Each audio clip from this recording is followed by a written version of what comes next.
Bienvenidos una vez más al curso de contratación de obras públicas.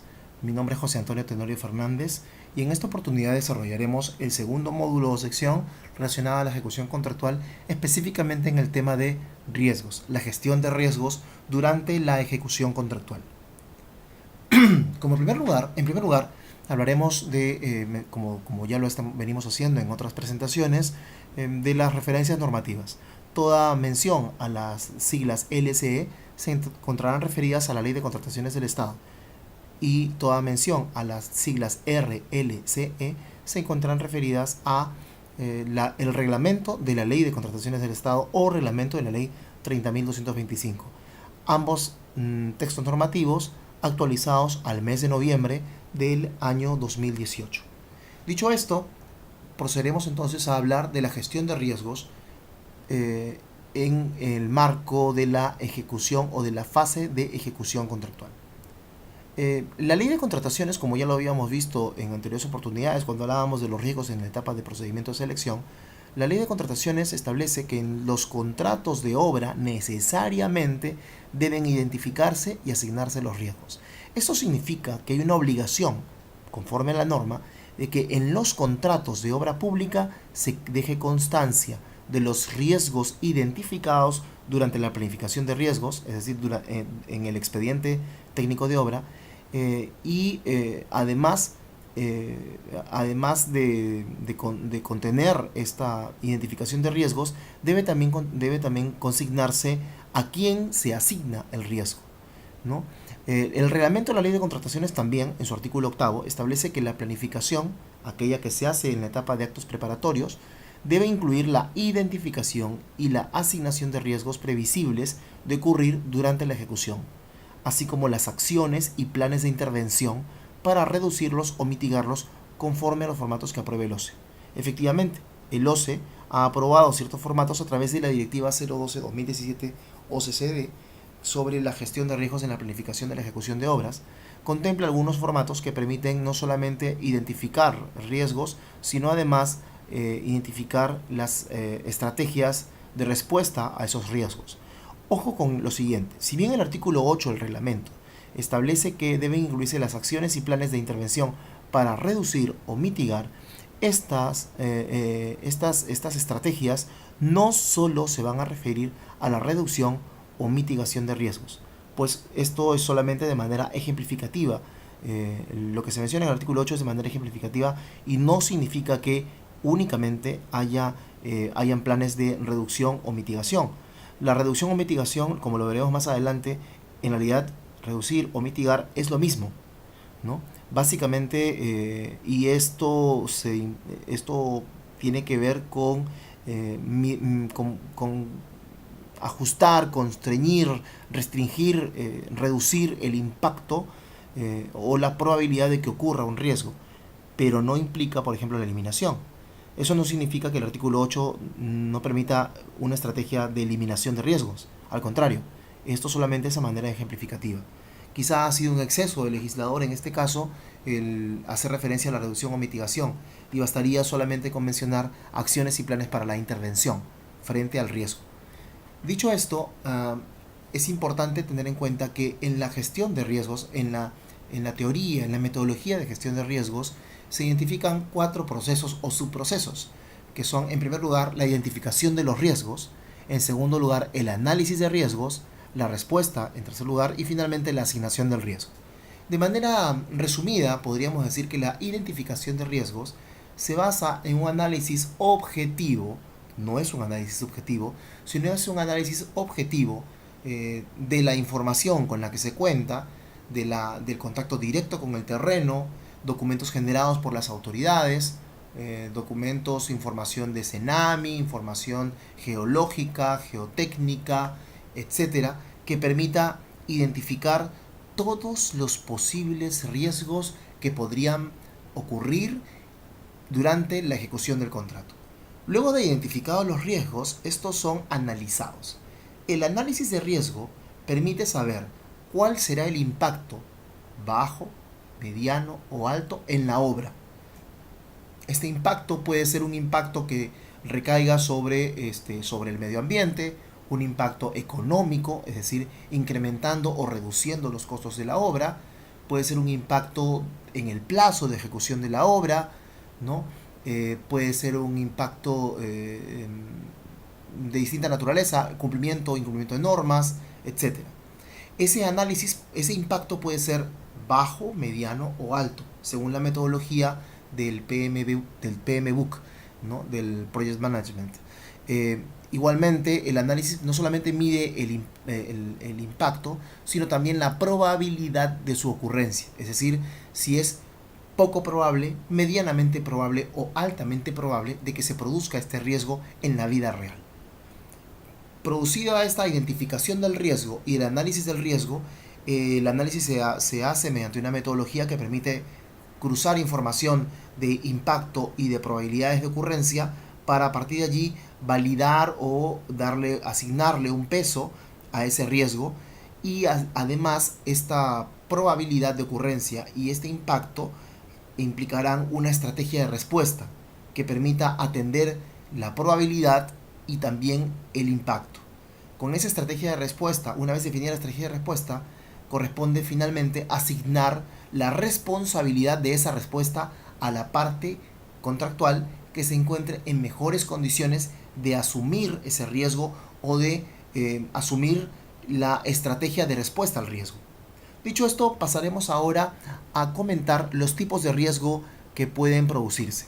Utilizando la directiva o recurriendo un poco a la directiva aprobada por el OCE, se identifican distintos tipos de riesgo, entre ellos el riesgo de errores o deficiencias en el diseño que puedan repercutir en el costo o en la calidad de los insumos o en el nivel de servicio o en el plazo de ejecución de la obra. El riesgo de construcción, que puede generar inclusive sobrecostos o sobreplazos a la ejecución de la obra. El riesgo de expropiación de terrenos, que provoque retrasos o sobrecostos. El riesgo geológico o geotécnico, que pueda generar sobrecostos o ampliaciones de plazos, es decir, con impacto en el plazo de ejecución de obra. El riesgo ambiental, que básicamente se refiere al impacto que podría producirse en el cumplimiento de normas ambientales. También tenemos riesgos arqueológicos, es decir, la posibilidad de que se encuentren restos de bienes que puedan pertenecer al patrimonio cultural de la nación o de la humanidad, que repercutan evidentemente en el costo de la obra y en el plazo de ejecución de la obra, por los trámites que habría que seguir de encontrarse algún vestigio arqueológico. Los riesgos de obtención de permisos de licencias, que básicamente están referidos a aquellos permisos y licencias que deben otorgar otras instituciones de carácter público, que son condiciones previas a la ejecución de la obra. Riesgos derivados de fuerza mayor o caso fortuito, ¿no? De acuerdo a información de otras autoridades que permitan identificar justamente la posible ocurrencia o el impacto de algún fenómeno lógico o de naturaleza, etc., ¿no? Es decir, una circunstancia no imputable a ninguna de las partes. Y finalmente, los riesgos regulatorios normativos, de que se implementen normas nuevas o se modifiquen vigentes y que y la adaptación de la obra a cumplimientos normales pueda impactar en el costo o incluso en el plazo de la ejecución de la obra.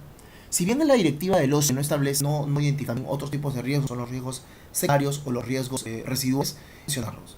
El riesgo residual es aquel que se produce de implementar la estrategia de mitigación o de respuesta al riesgo. Es decir, yo tengo identificado, tengo mapeado en la etapa de planificación de riesgos, tengo identificado un posible riesgo arqueológico. Vamos a suponer la ejecución de una obra cerca a Machu Picchu, por poner un ejemplo, en una zona cercana a Machu Picchu, en una explanada que tiene características físicas que hacen suponer, por la cercanía a unas ruinas importantes como las de Machu Picchu, puede haber un riesgo de que se encuentre algo, ¿no?, al momento de la excavación.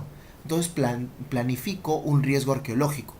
Sin embargo, al producirse los primeros indicios de que se verifican los detonadores, como se les conoce en la terminología de riesgo, eventos detonadores que hacen activar automáticamente la respuesta al riesgo. Al producirse esto, implementamos la respuesta, se controla el riesgo arqueológico. Sin embargo, quedan algunos riesgos arqueológicos residuales, es decir, a pesar de la respuesta, el riesgo persiste, disminuido tal vez, pero persiste.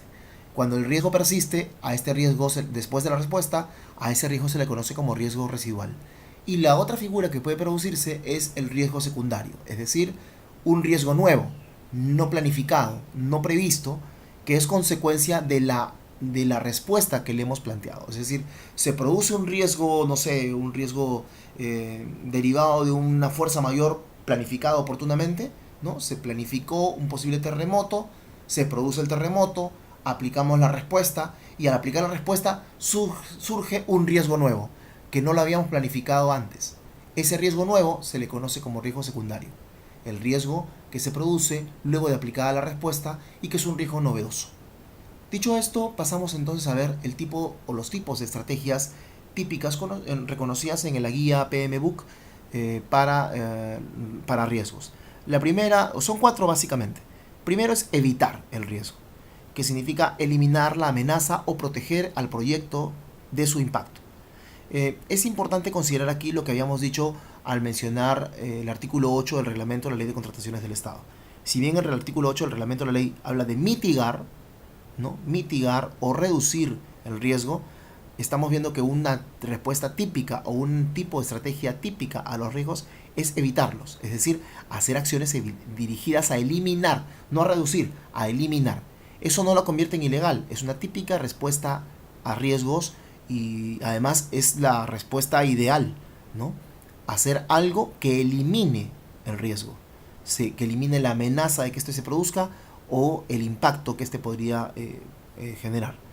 La de mitigar implica realizar actividades dirigidas a disminuir la probabilidad de ocurrencia o a disminuir el impacto. Transferencia o transferir. La estrategia de transferencia de riesgo implica trasladar el impacto negativo del riesgo hacia un tercero. Y finalmente, aceptar, que es identificar perfectamente que el riesgo es posible, pero eso no altera, no afecta el plan original.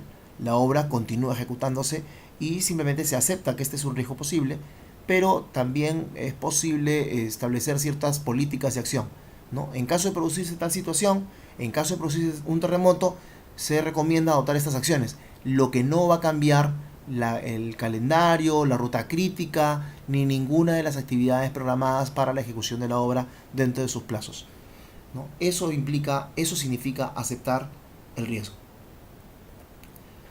Ahora bien, en cuanto a la gestión del riesgo en el contrato, la ley de contrataciones, el reglamento de la ley de contrataciones del Estado establece durante la ejecución contractual cuatro momentos o cuatro circunstancias en las que se adoptan acciones relacionadas a la gestión del riesgo. En primer lugar, como ya lo habíamos mencionado, el artículo 32 de la ley, concordante con el artículo 116.3 del reglamento de la ley, establece que el contrato debe identificar el riesgo y el responsable, es decir, aquel a quien se ha asignado la respuesta a dicho riesgo. El artículo 160.1 del reglamento también establece que el inspector o el supervisor de obra tienen, como es natural, tienen el control sobre el cumplimiento de las obligaciones por parte del contratista, y en el marco de esta obligación de supervisar el cumplimiento, velan también por la debida y oportuna administración de los riesgos. Establece entonces, asigna responsabilidades. El reglamento de la ley asigna la responsabilidad de que el supervisor de obra o inspector de obra estén atentos a que la administración de los riesgos se ciña al plan o a la estrategia de respuesta a riesgos contenida en el expediente de contratación. En el expediente técnico de obra. En el cuaderno de obra. El cuaderno de obra, como el supervisor de obra o inspector de obra, tiene la obligación de velar, de evaluar la administración de los riesgos, tiene la obligación precisamente, esa obligación se traduce, se expresa en el cuaderno de obra, donde el inspector o supervisor deberán anotar el estado de administración de los riesgos. Ellos van a evaluar permanentemente el estado de administración de los riesgos, y el artículo 64.2 establece que en lo posible debe anotarse semanalmente en el cuaderno de obra el estado en el que se encuentra la administración de riesgos, los efectos de esos riesgos, los hitos afectados o en todo caso los no cumplidos, ¿no? Los riesgos no cumplidos. Finalmente, el artículo 64.2 también contempla el tema de la ampliación de plazo. El reglamento establece que cuando se solicite la ampliación de plazo por la ocurrencia de un riesgo, Entonces debe detallarse en la solicitud, el contratista debe detallar el riesgo que se ha producido y que ha impedido o retrasado la continuidad de la obra, ¿no? De la ejecución de la obra, así como también la asignación y el impacto que ha tenido. Debe brindar información detallada sobre esto. Estas son las disposiciones, las principales disposiciones sobre la gestión del riesgo durante la etapa de ejecución contractual. Es importante destacar y resaltar que la gestión del riesgo en materia de obra pública está con mayor incidencia, tiene mayor incidencia durante la etapa de programación o planificación y actos preparatorios, porque es en el expediente técnico de obra donde se incorpora la gestión del riesgo. Bien, finalmente vamos a tener un pequeño cuestionario de repaso como ya lo hemos hecho en anteriores oportunidades. En primer lugar, sería interesante saber cuál es vuestra opinión sobre si sería correcto afirmar que en la etapa contractual los riesgos de la obra solo son identificados en el expediente técnico de obra. ¿Solo allí se identifican los riesgos? Segunda pregunta, ¿una adecuada planificación de riesgos elimina la posibilidad de que estos puedan ocurrir? ¿La adecuada planificación? Tercera pregunta, ¿podría usted señalar cuáles son las principales estrategias de respuesta a los riesgos? Y finalmente, agradecería pudiera usted confirmar si el supervisor de obra no tiene ninguna participación en la gestión de los riesgos durante la fase de ejecución contractual. ¿Esto es cierto?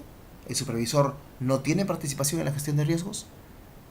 Si usted está en capacidad de responder estas preguntas, entonces habremos cumplido los objetivos de esta presentación. Muchas gracias por su tiempo.